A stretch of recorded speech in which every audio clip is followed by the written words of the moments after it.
లూకాస్వర్తమానం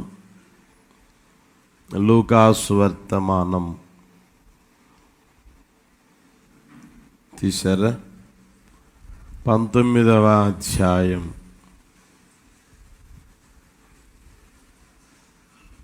లూకాస్వర్తమానం 19వ అధ్యాయం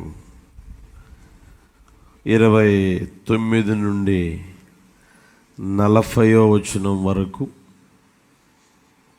తీయండి, అందరం చదువుదాం. తీశారా అందరూ? అందరం చదువుదాం. ఆయన ఒలీవల కొండ దగ్గరనున్న బేత్పగే బేతనియా అను గ్రామముల సమీపమునకు వచ్చినప్పుడు తన శిష్యులిద్దరిని పిలిచి, మీరు ఎదుటనున్న గ్రామమునకు వెళ్ళుడి, అందులో మీరు ప్రవేశింపగానే కట్టబడి ఉన్న ఒక గాడిద పిల్ల మీకు కనబడును. దాని మీద ఏ మనుష్యుడును ఎన్నడను కూర్చుండలేదు. దానిని విప్పి తోలుకొని రండి. ఎవరైనాను మీరెందుకు దీన్ని విప్పుచున్నారని మిమ్మల్ని అడిగిన యెడల ఇది ప్రభువునకు కావలసి ఉన్నదని అతనితో చెప్పుడని చెప్పి వారిని పంపెను. పంపబడిన వారు వెళ్ళి ఆయన తమతో చెప్పినట్టే కనుగొని ఆ గాడిద పిల్లను విప్పుచుండగా దాని యజమానులు, మీరు గాడిద పిల్లను ఎందుకు విప్పుచున్నారని వారిని అడిగిరి. అందుకు వారు, ఇది ప్రభువునకు కావలసి ఉన్నదండి. తరువాత వారు యేసును వద్దకు దాన్ని తోలుకొని వచ్చి ఆ గాడిద పిల్ల మీద తమ బట్టలు వేసి యేసును దాని మీద ఎక్కించి ఆయన వెళ్ళుచుండగా తమ బట్టలు దారి పొడుగున పరిచిరి. ఒలీవల కొండ నుండి దిగు చోటికి ఆయన సమీపించినప్పుడు శిష్యుల సమూహమంతయు సంతోషించుచు, ప్రభువు పేరట వచ్చు రాజు స్తుతింపబడునుగాక, పరలోకమందు సమాధానమును సర్వోన్నతమైన స్థలములలో మహిమయు ఉండునుగాక అని తాము చూచిన అద్భుతములను గూర్చి మహాశబ్దముతో దేవునికి స్తోత్రము చేయసాగిరి. ఆ సమూహములో ఉన్న కొందరు పరిసయ్యులు, బోధకుడా, నీ శిష్యులను గద్దింపమని ఆయనతో చెప్పగా ఆయన వారిని చూచి, వీరు ఊరకుండిన యెడల ఈ రాళ్ళు కేకలు వేయునని మీతో చెప్పుచున్నానను. హల్లెలూయా, హల్లెలూయా. ఈ రోజున మట్టల ఆదివారం గనుక దానికి సంబంధించిన చిన్న వర్తమానం తెలియజేస్తాను. జాగ్రత్తగా ఆలకించాలని ప్రేమతో కోరుకుంటూ ఉన్నా. మనం చదువుకున్న ఈ వాక్య భాగం యేసు ప్రభువారు ఈ లోకములో సంచరించుచున్న రోజుల్లో జరిగిన సంభవం. అక్కడ మనం గమనిస్తే యేసు ప్రభువారు శిష్యుని పిలిచాడు, మీ ఎదుటనున్న గ్రామానికి వెళ్ళండి, అక్కడ గాడిద పిల్ల కనబడుతుంది, దాన్ని విప్పి తోలుకురండి. ఎవరైనా అడిగితే అది ప్రభువునకు, చెప్పండి, ఇది మాట చూడండి, ఇది ప్రభువునకు కావలసి ఉన్నదని అతనితో చెప్పండి అని చెప్పిన ఆ మాటలు మనం గమనించగలం. నజరేయుడైన యేసయ్య ఇది ప్రభువునకు కావలసి ఉన్నది అని చెప్పడం మనం గమనించగలుగుతూనే ఉన్నాం. వెండి నాది, బంగారము నాది, సమస్తము నాది, భూమియు అందులో ఉన్నదియు నాది. మణిమాణిక్యాలే అయినా, వజ్రవైడూర్యాలే అయినా, భూమి అయినా, ఆకాశమైనా సమస్తం ఆయనది. ఆయన నోటి వలన కలుగు చేయబడింది. సమస్తము దేవునిదే అయినను యేసు ప్రభువారు ఈ లోకంలో సంచరించుచున్న రోజుల్లో దేన్ని కావాలంటున్నాడు? చెప్పండి గట్టిగా. గాడిద పిల్ల కావాలి అంటా ఉన్నాడు.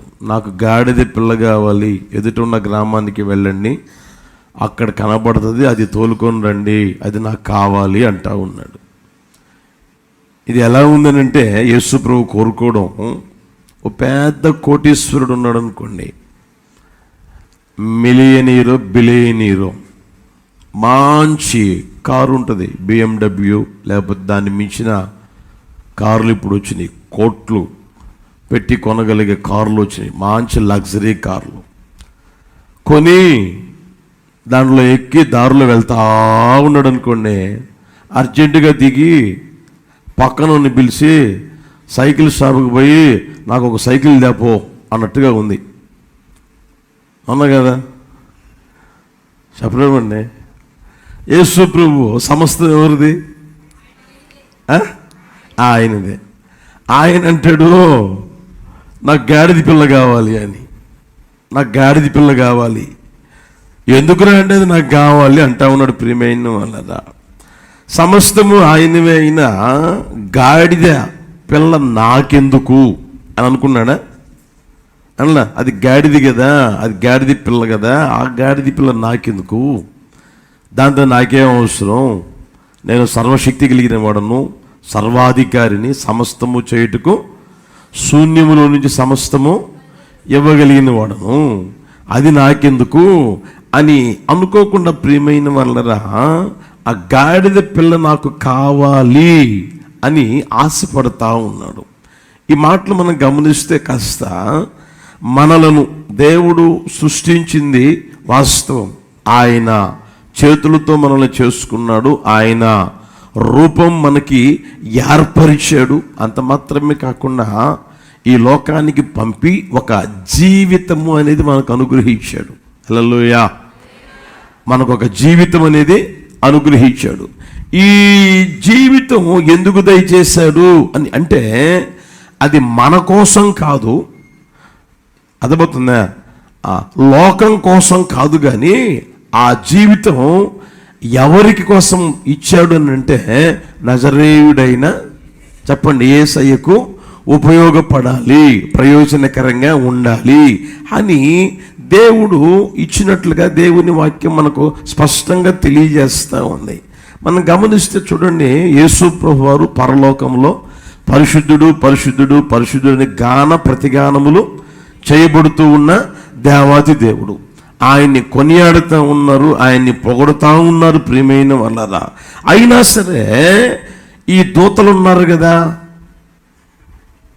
అర్థమవుతుందా, కెరూబులు ఉన్నారు కదా, సెరాపులు ఉన్నారు కదా, వీళ్ళందరూ నాకు చాలు అని అనుకోకుండా ప్రియమైన వాళ్ళరా ఆయన మనల్ని కలుగు చేసుకున్నాడు, మనల్ని సృష్టించారు, మనల్ని పుట్టించారు. ఎందుకనంటే మన కోసం కాదు కానీ, లోకం కోసం కాదు కానీ, ఆయనకు మాత్రమే మనం సొంతమై ఉండాలి. హల్లెలూయా. ఎవరికి? చెప్పండి గట్టిగా.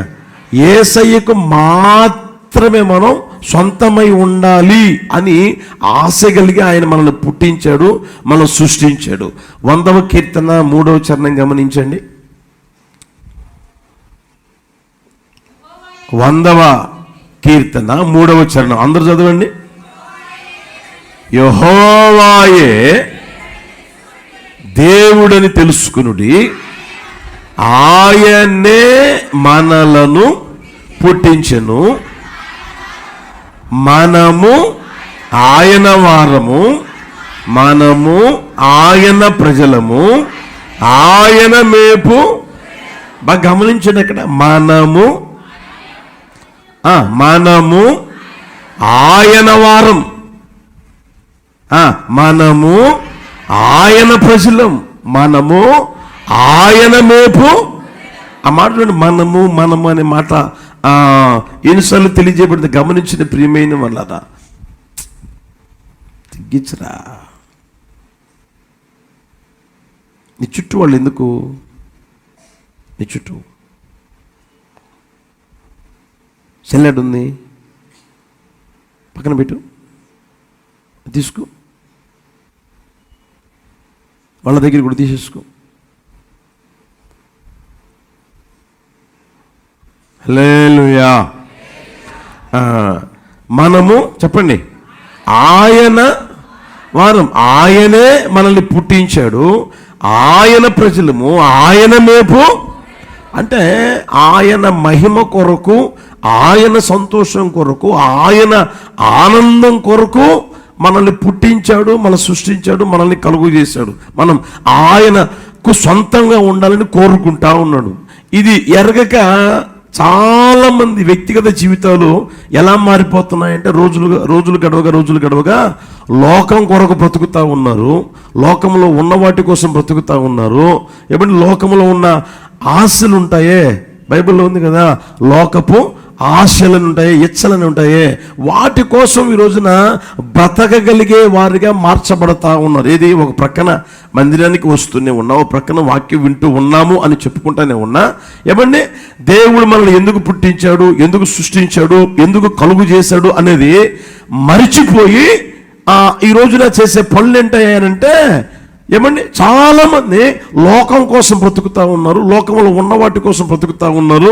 ఇంకా నచ్చిన మెచ్చిన వారు ఉంటారు చూడండి, వాళ్ళ కోసం బ్రతుకుతా ఉన్నారు. అయితే యేసు ప్రభువు అంటాడు, నేను మిమ్మల్ని సృష్టించుకున్నాడు, నేను మిమ్మల్ని పుట్టించాను. ఎందుకోసం చెప్పండి. ఇప్పుడు మీరెవరు నాకు సొంతం, మీరెవరు నా ప్రజలు, మీరెవరు నా వారు, నాకు సంబంధించిన వారు అంటాడు ఆయన. హల్లెలూయా, హల్లెలూయా. అంటే మన పట్ల దేవుని ఉద్దేశం వేరు, దేవుని సంకల్పం వేరు, దేవుని చిత్తం వేరు, దేవుని యొక్క ఏమండి అనాది సంకల్పం కూడా వేరు. ప్రియమైన వాళ్ళరా, అర్థమవుతుందా? అది ఎరగకి రోజున లోకంలో పడి లోకం కోసం బ్రతుకుతా, లోకం కోసం ఏమన్నా నడిపించబడుతున్నారు చాలా మంది. అయితే ప్రభు అంటాడు, ఇది చెప్పండి, గట్టిగా చెప్పండి, ఇది నాకు కావలసి ఉన్నది, ఇది నాకు అవసరం. ఈ గాడిద పిల్ల ఉందే, ఇది నాకు అవసరం. వీళ్ళున్న ఈ మనుషులు ఉన్నారే, వీళ్ళెవరో నాకు అవసరమైన వారు, అది నాకు అవసరం అన్న ఆ మాటను మనం గుర్తెరుగుదుము గాక, ఆలోచన చేసుకుందాము గాక. మీరు చూడండి, ఎందుకని దేవుడు ఆ గాడిద పిల్లనే కోరుకుంటా ఉన్నాడు. కట్టబడి ఉన్న గాడిద పిల్ల ఉంది, అది నాకు కావాలి, అది దాన్ని విప్పి తోలుకు, అది నాకు కావాలి, ఆ గాడిద పిల్ల నాకు కావాలి అని ఎందుకు కోరుకుంటా ఉన్నాడు అని అంటే, ప్రియమైన వాళ్ళరా, దేవుడు మనల్నే ఎందుకు కోరుకుంటా ఉన్నాడు అని మనం గుర్తెరగలిగితే ముచ్చటగా 3 మాటలు చెప్పి ముగిస్తాను. చూడండి, యోహాను సువార్తమానం 12వ అధ్యాయం 14వ వచనం. యోహాను సువార్తమానం 12వ అధ్యాయం 14వ వచనం చూడండి.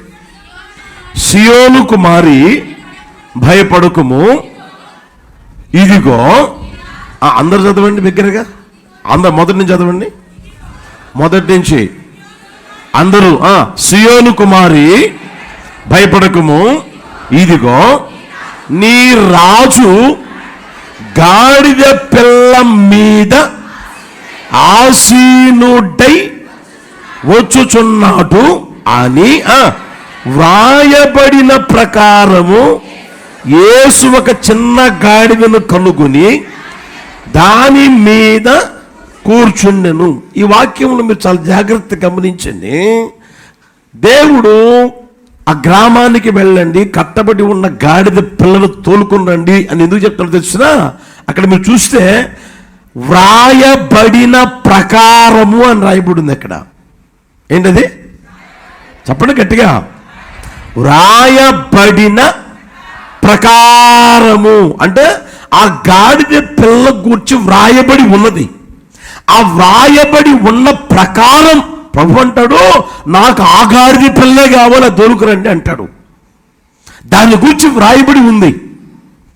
వ్రాయబడి లేకుండా ఉన్నదాన్ని ఆయన కోరుకోవడంలే, అది నాకు అవసరం, అది తీసుకురండి అని అనడంలే.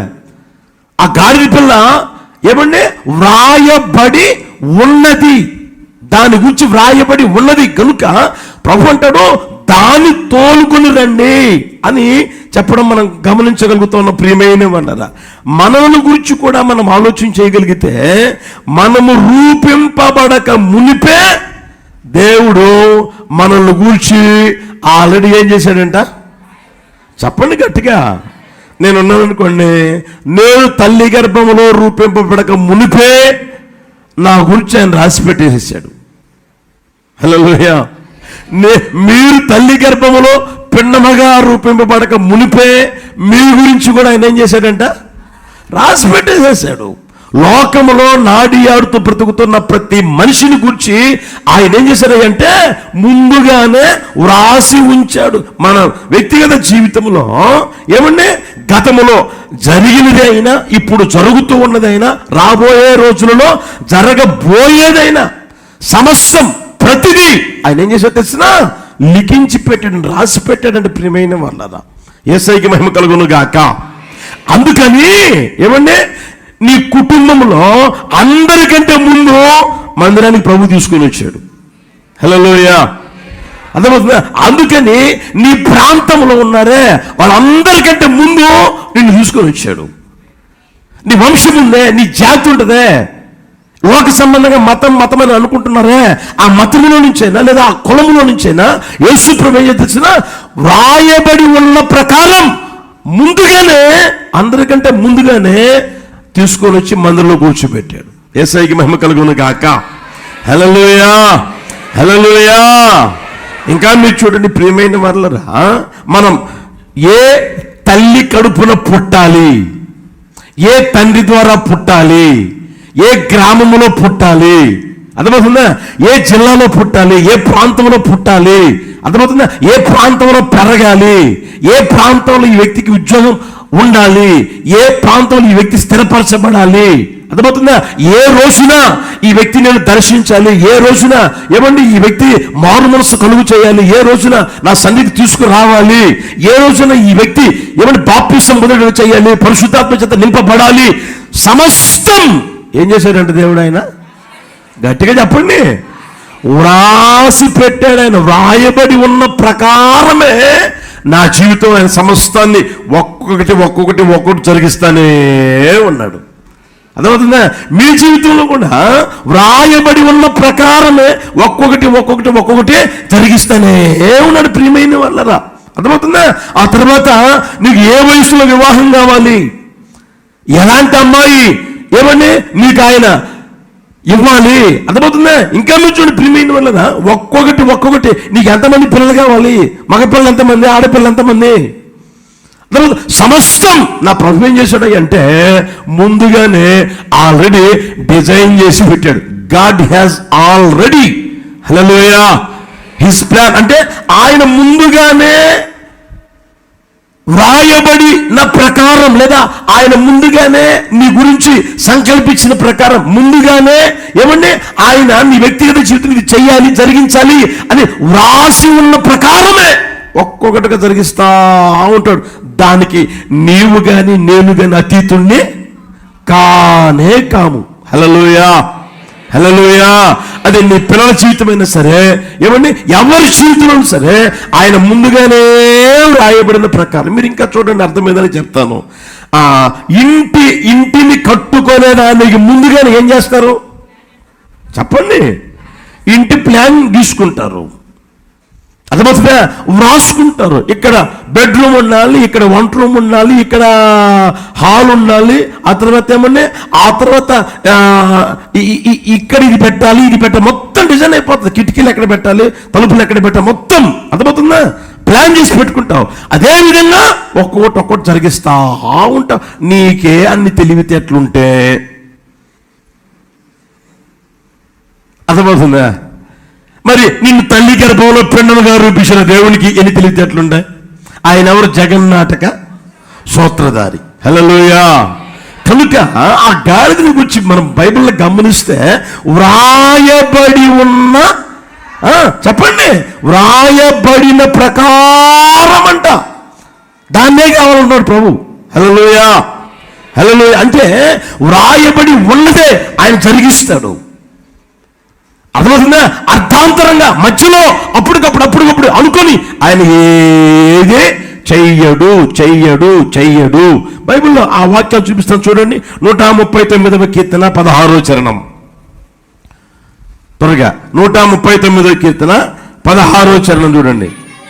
నేను పిండమునై ఉండగా నీ కన్నులు నన్ను చూచెను, నియమింపబడిన దినములలో ఒకటైనా కాక మునిపే నా దినములన్నీ నీ గ్రంథములో. అంటే నీ జీవితంలో ఏమంటే దేవుని వాక్యం చెప్తే సత్యం ఏంటి తెలుసునా? ఆయన ముందుగానే రాసి పెట్టాడు. ఎప్పుడు తెలుసునా? నీకు అనుగ్రహించబడిన దినములలో, చూడండి మాట, నియమించబడిన దినములలో ఒకటైనా జరగలేదంట. అర్థమవుతుందే? నువ్వు పుట్టేవా, ఒక రోజు కూడా గడవలా, 24 గంటలు కూడా గడవలా. ఈ లోపే దేవుడు ఏం చేశాడంట? నీ చరిత్ర అంతా రాసి పెట్టాడంట, అక్కడ గ్రంథంలో రాసి పెట్టాడంట. హల్లెలూయా, హల్లెలూయా. ఇదిగో ఈ అమ్మాయి చరిత్ర ఇది, ఈ అబ్బాయి చరిత్ర ఇది ఇలా ఉంటుంది. పలానా రోజున పలానా సమయంలో పలానా వ్యక్తితో పలానా వ్యక్తి ఏమంటే అన్ని ఆయన డిజైన్ చేసి పెట్టాడు. హల్లెలూయా. ఇంకా మీరు చూడండి 40వ కీర్తన 7వ చరణం గమనించండి. 40వ కీర్తన 7వ చరణం. అప్పుడు ఏంటి? పుస్తకపు చుట్టలో, ఆ మాట చూడండి అక్కడ, నన్ను గూర్చి వ్రాయబడిన ప్రకారము. అర్థమవుతుందా?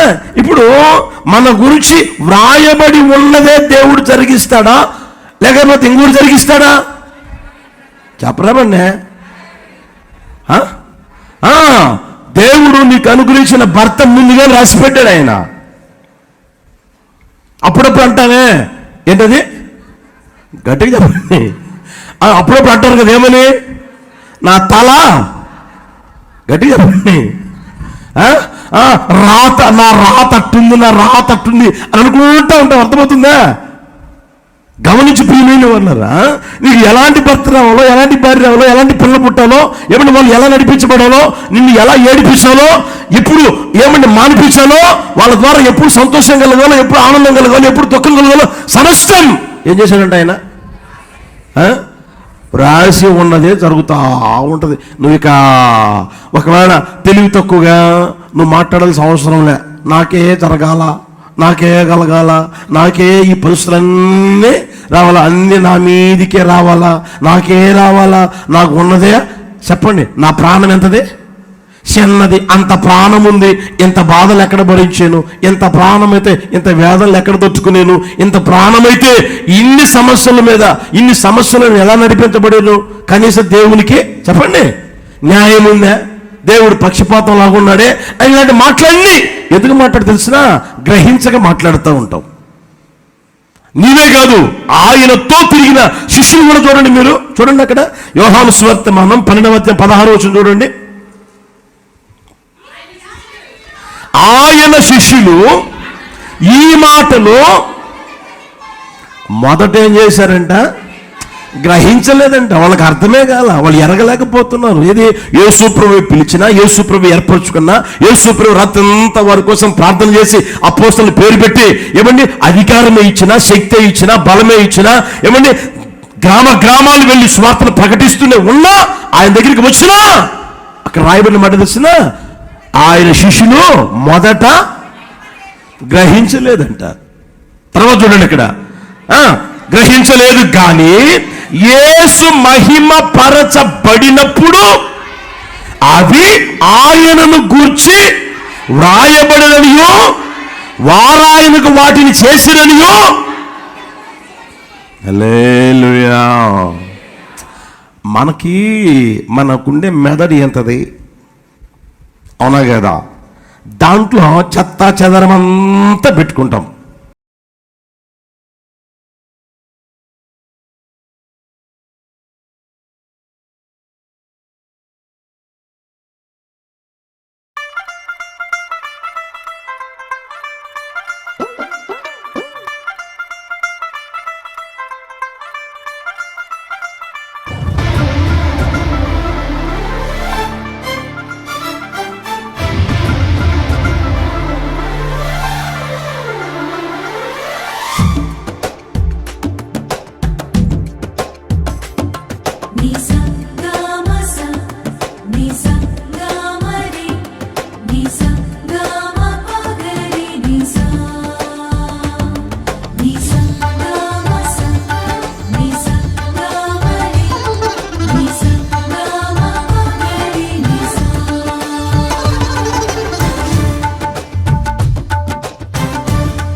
జయ సంకేతమా దయాక్షేత్రమా నన్ను పాలించు నా యేసయ్యా.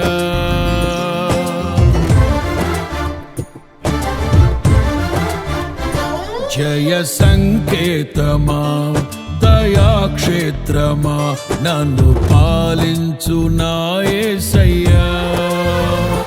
జయ సంకేతమా దయాక్షేత్రమా నన్ను పాలించు నా యేసయ్యా. అపురూపము నీ ప్రతి తలపు అలరిల్చిన ఆత్మీయ గెలుపు. అపురూపము నీ ప్రతి తలపు అలరిల్చిన ఆత్మీయ గెలుపు. నడిపించే నీ ప్రేమ పిలుపు. జయ సంకేతమా దయాక్షేత్రమా నన్ను పాలించు నా యేసయ్యా.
సర్వము సమకూర్చనే.